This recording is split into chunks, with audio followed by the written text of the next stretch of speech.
ठाकरे बोलते आहे. पारडीवरून तालुका कळंब. माझं म्हणणं हे बोगस बियाणं जे शेतकऱ्याला मिळालेलं आहे तर अजिबातच उगवण क्षमता अतिशय अल्प आहे. मी तालुक्याच्या ठिकाणी कंप्लेंट केलेली आहे आणि समिती पण आलेली आहे. आता माझा एक प्रश्न असा आहे, माझ्यासारखी तिथे कंप्लेंट करू शकते महिला, पण माझा जो शेतकरी बांधव आहे गावातला पूर्णपणे हजारो शेतकरी आहेत तर तो प्रत्येक जण काही कंप्लेंट करू शकत नाही. हजारो शेतकरी आहे.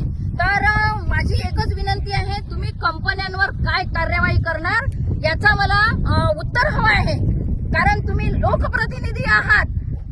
शेतकऱ्यांनी 3500 रुपयाची 25 किलोची बॅग घेतलेली आहे आणि शेतकऱ्याचं सोयाबीन 4000 क्विंटलला जाते आहे. मी एक महिला शेतकरी बोलते. मी तरुण पोरं उभी केलेली आहे. कशासाठी?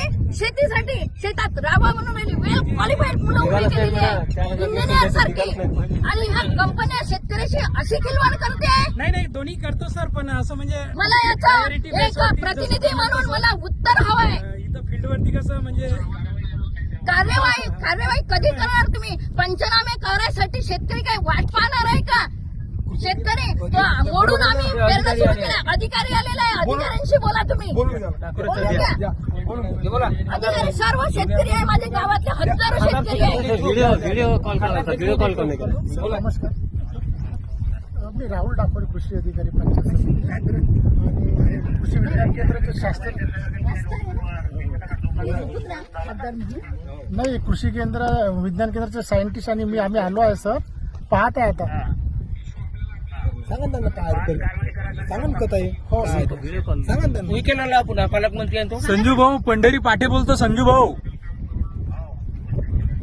भाऊ रिक्वेस्ट आहे शेतकऱ्याच्या वतीनं. आम्ही काल 2 दिवसापासून फिरतोय. हो, थोडीशी कारवाई करा ही आमची तुम्हाला विनंती आहे कंपन्यांवरती.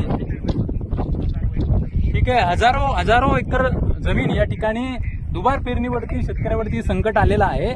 त्यामुळे आमची विनंती आहे साहेब तुम्हाला, किती वेळ आली आहे दुबार पेरणी आणि यांना पंचनाम्याचे सरसकट आदेश द्या. कारण शेतकरी कंप्लेंट जाऊन त्या ठिकाणी घेऊन जाऊ शकत नाही साहेब. काय ओके? हो सर.